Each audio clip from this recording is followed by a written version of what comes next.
Olá, o Fala Câmara Entrevista conversa com você atualizando os dados, as questões estruturais da cidade junto aos representantes. O vereador José Roberto Martins Segala é o nosso convidado de hoje para a rádio e a TV Câmara Bauru em multiplataforma. Este conteúdo, ao final, você encontra para você assistir a hora que você quiser, também na página da TV Câmara no YouTube. É só clicar em vídeos. Doutor Segala, muito obrigado por sua presença aqui num reencontro, inclusive para lembrar da memória, presencial, o senhor no estúdio da TV Câmara, eu aqui no rádio, guardando as proporções, o senhor até incorporou a máscara desse longo período difícil de pandemia no nosso comportamento nas relações diárias. É verdade, fica mais fácil se a gente se acostumar com a máscara, não é? Aí ela passa a ser natural, então é o que aconteceu comigo. Sem problema nenhum, a máscara não me incomoda em nada. Doutor, o senhor presidiu uma reunião relacionada e participou efetivamente dela, relacionada à questão do tombamento, mas é um tema que o senhor tem recorrentemente cuidado em relação principalmente à capacidade nossa, do ponto de vista de engenharia, uma das áreas de formação do senhor, de efetivamente transformar prédios, patrimônios históricos, culturais de toda a sua importância em algo que fique em pé, sejam utilizáveis com manutenção no tempo. Que impressões o senhor fica sobre essa nova audiência pública desse tema que é recorrente? Na verdade, a audiência foi para que nós voltássemos ao tema. Nós não tínhamos muita expectativa de que alguma coisa está sendo feita ou vai ser feita, muito embora tenhamos ouvido que está sendo estudado uma nova revisão a respeito dos imóveis que foram tombados na cidade de Bauru, que é uma absoluta necessidade, já deveria ter ocorrido há muito tempo. A minha preocupação decorre do fato de que aqui na Câmara nós sabemos muito pouco sobre os tombamentos efetuados em Bauru. Por quê? Porque isso não passa pela Câmara, isso é resolvido no âmbito do Executivo. Nós só ficamos sabendo que determinados imóveis foram tombados e ponto final. Nós em nenhum momento somos envolvidos nesse processo de decisão pelo tombamento. Por outro lado, nós sabíamos que há muitos anos, eu arriscaria dizer mais de 5, 6 anos, portanto, que envolve mais de uma administração, o Condepac aqui em Bauru estava acéfalo, sem comando, sem composição. E aí fica a dúvida, não é? Como que essas coisas estão sendo tratadas aqui na cidade? Tombaram alguns imóveis, esses imóveis estão, muitos deles, em condição precaríssima, não é? Correndo o risco, aí sim, de tombar mesmo, no sentido de ruir, no sentido de cair fisicamente.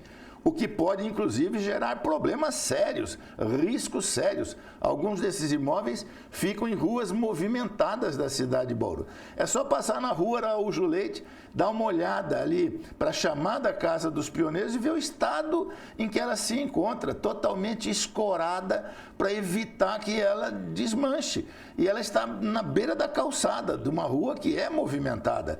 Temos também problemas aqui na Rodrigues Alves, com prédios grandes, que já causaram problema, que já tiveram partes deles caídos, até mesmo o prédio da estação já teve parte deles caída. Fiz uma matéria mostrando que o prédio da estação está com os arcos comprometidos, tanto que ele está interditado.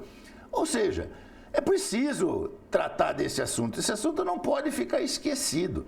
Ele tem que ser movimentado. E é o que eu espero que vai acontecer e é o que eu garanto que vou cobrar daqui para frente. Tem um paradoxo essencial nessa questão que o senhor colocou da própria natureza do tombamento. Nós temos, lógico, de um lado, por óbvio, a questão de transformar no papel esses imóveis em preserváveis, mas no fim e ao fim das contas estamos criando ruínas e esses riscos que o senhor mencionou. Exatamente. Primeiro que a gente não entende muito bem qual foi o critério que foi definido na ocasião em que os imóveis foram tombados para dizer que eles têm essa importância histórica. Em alguns casos, é só pela idade do prédio, porque o prédio não apresenta características que possam chamar muito a atenção. Tanto que eu disse na audiência, eu nunca vi, nunca presenciei professores de arquitetura, professores de engenharia levarem os seus alunos até esses prédios para eles examinarem a construção, como é que eram feitos. Eu nunca vi isso. Essas coisas, então, necessariamente não precisam.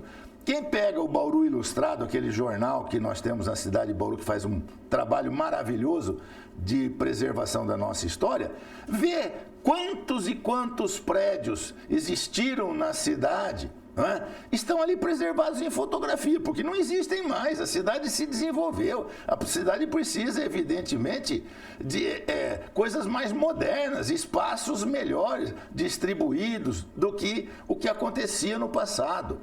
Então é preciso discutir isso. Eu não tenho dúvida, se você tomba o prédio da estação, o prédio do Automóvel Clube, o prédio da Igreja Santa Terezinha, o prédio da Beneficência Portuguesa, qualquer um vai concordar que são prédios importantes na cidade de Bauru, mas eles são automaticamente preservados, menos o da estação, que a prefeitura comprou e não cuidou. Mas os demais estão aí preservados adequadamente. Então, isso me parece ser uma boa medida de tombamento. A gente beneficia o proprietário para que ele continue conservando e que o prédio não seja colocado em risco de poder amanhã ou depois ser demolido, por exemplo, estando tombado. Isso me parece mais correto. Agora, impedir o desenvolvimento da Avenida Rodrigues Alves, ali naquela área que nós estamos batalhando tanto para resgatar, que é a área da estação ferroviária. Ali há projetos maravilhosos da iniciativa privada de voltar a ter vida aquele local, de nós passarmos a ter ali espaços para cinema, para feiras de convenções, para restaurantes, e vai ficar aqueles monstrengos ali na avenida, na beira dessa área melhorada. Isso não pode acontecer, nós temos que revisar isso aí urgentemente. O senhor recuperou em laudo específico a questão dos arcos e da estrutura, infelizmente, em deterioração na estação ferroviária, e a gente tem uma audiência pública recentíssima agora, desta fase final do ano de 2021, onde a Secretaria de Educação aponta que priorizou recuperar unidades de escola com maiores ou menores intervenções e que a estação ficaria, a rigor, apenas para 2023, alguma possível realização de intervenção naquele lugar. Como é que o senhor vê isso, dado a demanda de tempo já dela estar estacionada? Eu não tenho dúvida absolutamente nenhuma de que é uma medida totalmente infeliz pretender reformar o prédio da estação para qualquer atividade de secretaria, seja de educação, seja qualquer outra, de saúde, o que quer que seja. Por quê? O grande problema daquela área é a concentração de pessoas que a gente chama de nóias, usuários de droga, pessoas que ficam ali mendigando o dia todo. É uma área deteriorada da cidade de Bauru. Se você puser uma secretaria ali, qualquer que seja, ela só tem vida durante o dia. O período da noite não tem, essas secretarias fecham às 6 horas da tarde. E durante toda a noite nós vamos ter o mesmo panorama ali. Ou seja, nós não vamos fazer investimento. Está errado.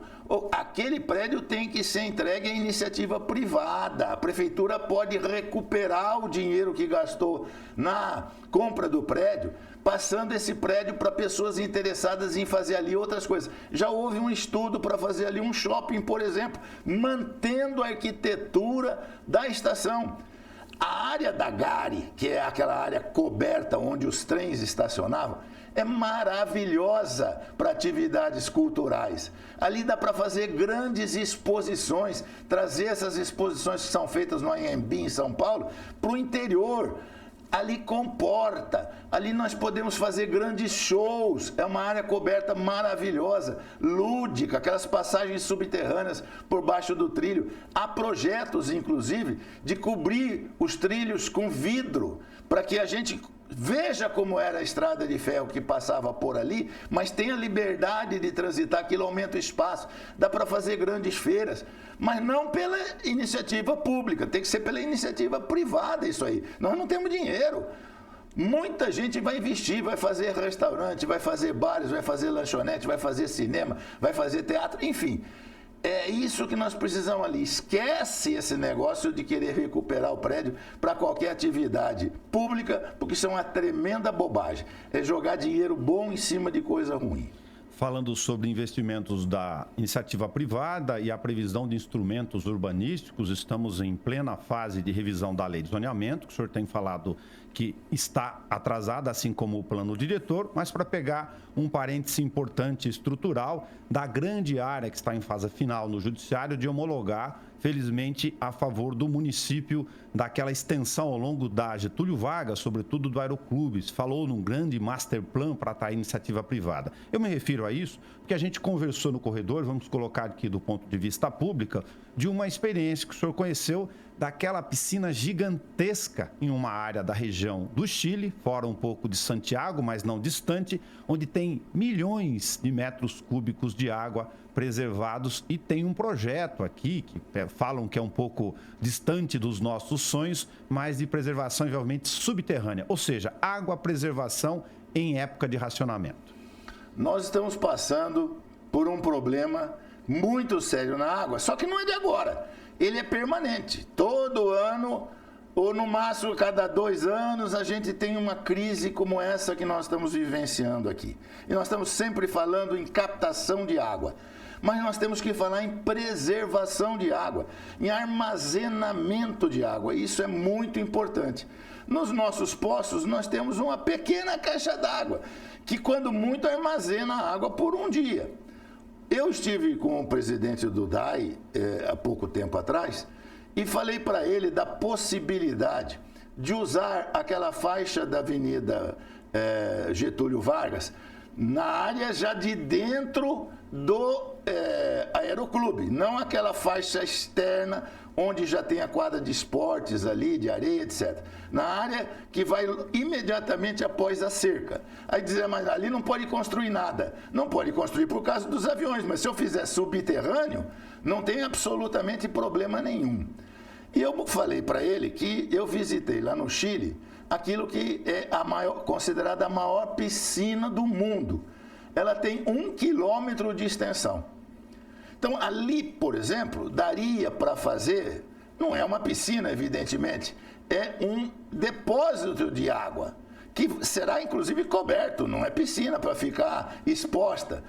Com 8, 10 metros de largura, com 8, 10 metros de profundidade, por 1 quilômetro de extensão, nós fazemos compartilhado, os chamados vasos comunicantes, e nós enchemos de água ali. Ali é a área mais alta da cidade de Bauru. Portanto, o abastecimento pode ser feito até por gravidade, sem problema nenhum. E nós estamos perto de poços, como o poço agora, que acabou de ser aberto na Praça Portugal. Então, no momento em que nós estamos com fartura de água, dá para ir estocando água nesses locais. Porque no momento que vier a crise, você tem água para continuar abastecendo a população. E é uma coisa que é perfeitamente possível de fazer, porque não precisa fazer tudo ao mesmo tempo. Um governo pode fazer um pedaço, outro governo pode fazer outro pedaço, e dentro de alguns anos nós teremos ali até mais de 1 quilômetro de extensão ali. É perfeitamente possível fazer um trabalho gigantesco nessa área. Não é custosa porque não tem acabamento, tá certo? É um grande piscinão, vamos chamar assim, só que coberto, tá certo? E ali estarão armazenadas as águas que nós vamos precisar. Ele disse para mim que está estudando isso, que o DAI está estudando, gostou da ideia, o DAI está estudando isso. Vamos ver se vai sair alguma coisa. Usando a expressão estudo, vou aproveitar para entrar na questão do lixo. E aqui tem mais de uma vertente, o senhor também tem participado das audiências públicas, aliás, do estudo originário já apresentado pela Caixa. Teve uma audiência pública agora recente, para a gente atualizar aqui, e uma tese que o senhor insistiu com a consultora especializada, reconhecida nacionalmente, a Ernst Young, era de que as tecnologias apresentadas estavam, no mínimo, muito acanhadas daquilo que era discutível no plenário. E acompanhamos nessa audiência pública, disponível para o público da Rádio e TV Câmara na íntegra, no YouTube, a apresentação de pelo menos 5 representantes de empresas já experimentadas, dizendo que é possível sim incorporar tecnologias licenciáveis, inclusive, neste momento a esse estudo? Nelson, eu sou professor da Unesp na área de engenharia. Eu estou aposentado, mas isso não faz com que eu perca a ligação que eu tenho lá dentro, porque eu entrei lá em 1971. Estou completando 50 anos de vida lá dentro. Era a Fundação Educacional de Bauru, passou para a Universidade das Américas, passou para o UB e chegou à Unesp. E eu estou esse tempo todo lá, ainda participo dos cursos de pós-graduação, e eu tomei conhecimento, alguns anos atrás, de que um estudante de engenharia do curso de pós-graduação, do doutorado, havia feito um trabalho, inclusive tendo ido até a Alemanha, para fazer um projeto de uma usina de incineração do lixo com geração de energia elétrica. Eu achei aquilo muito interessante, fui lá, participei do seminário de apresentação, vi do que se tratava e trouxe isso para a Câmara naquela ocasião. Isso faz mais de 10 anos. Promovi aqui na Câmara a audiência pública, trouxemos profissionais, inclusive um deles do Rio de Janeiro, que tinha uma vivência dessas usinas na Europa. Ele mostrou um filme aqui de uma usina de incineração em Paris, onde você via a usina e via a Torre Eiffel ali nas proximidades, mostrando que era dentro do centro de Paris. Essas usinas não criam problema nenhum, não poluem, não soltam nada para o ar e geram energia elétrica, que hoje é um bem preciosíssimo, que nós precisamos. Veja o custo que está a energia elétrica aqui no Brasil. Pois bem, fizemos esse trabalho. Houve a proposta de fazer um consórcio, porque era necessário uma determinada quantidade de lixo para que a usina se tornasse economicamente viável. E o lixo de Bauru sozinho não dava essa quantidade. Então procuramos várias cidades aqui no entorno. Essas cidades aderiram: Piratininga, Agudos, Lençóis. Até Lins, o prefeito assinou o protocolo de intenção, concordando em trazer o lixo para ser queimado nessa usina aí. Quem é que demorou para concordar? O prefeito de Bauru, Rodrigo Agostinho. Não tinha jeito de fazer o Rodrigo Agostinho assinar isso. E o tempo foi passando, mudou a administração, mudou a legislatura e foi ficando para trás. Quando agora o prefeito Gazeta contratou esse estudo e a Caixa apresentou um estudo para enterrar lixo. Eu falei, mas espera aí, faz 10 anos nós estamos falando aqui em coisa mais moderna. Vocês ainda estão pensando em enterrar lixo? E é uma concessão por 25 anos, ou seja, para os próximos 25 anos, quando a tecnologia vai disparar no tratamento dessas coisas. Isso na Europa já é super difundido, no Japão tem centenas dessas usinas na Europa, todo lugar, Alemanha, qualquer lugar. Usinas que incineram o lixo, eliminam o lixo, não enterra lixo. Lixo não se enterra, é uma idiotice. Nós fazíamos isso porque não tínhamos outra alternativa. A partir do momento que temos outra alternativa, não podemos mais pensar nessa. E essas outras alternativas, além de muito melhores, como eu disse, economicamente mais interessantes, elas produzem renda. Enterrar lixo você só gasta. Aí não, aí você vai ter um retorno, que é a produção da energia elétrica. Então achei um absurdo que aquele estudo não tivesse levado em conta isso. Perguntei ao pessoal da Caixa e eles disseram, não, isso é o que foi contratado, isso é o que foi pedido que nós fizéssemos. Evidentemente que fiquei muito decepcionado. A audiência pública agora confirmou essa situação, mostrou que nós temos hoje já condições, já há aqui no Brasil usinas desse tipo funcionando, portanto é perfeitamente possível que a gente pense numa solução desse tipo para Bauru. Enquanto discutimos esta solução, incorporando essas tecnologias que o senhor já vem discutindo há bastante tempo, temos uma questão infelizmente pontual que discute discute ratear o valor da despesa atual do que se faz enterrando o lixo, como se sabe, transporte mais o destino para o aterro particular e a manutenção do atual finalizado, lá perto do IPA, com a taxa de lixo por metro quadrado. Como é que o senhor vê esta fórmula, o conteúdo desse tema? O que eu vejo é que a gente já paga por isso, né? Há muito tempo que o munícipe é sangrado, porque o dinheiro... O pessoal acha o seguinte, o dinheiro da prefeitura, não existe dinheiro da prefeitura, a prefeitura não tem dinheiro, o dinheiro da prefeitura é o nosso dinheiro, a prefeitura vive do que ela arrecada de nós, dos tributos que nós pagamos. Portanto, quando a prefeitura contrata um serviço, quando a prefeitura remunera a Endurbe, por exemplo, para fazer isso, para fazer aquilo, é o meu dinheiro, é o seu dinheiro, é o nosso dinheiro que ela está usando para fazer isso. Agora, querer cobrar mais uma taxa em cima disso?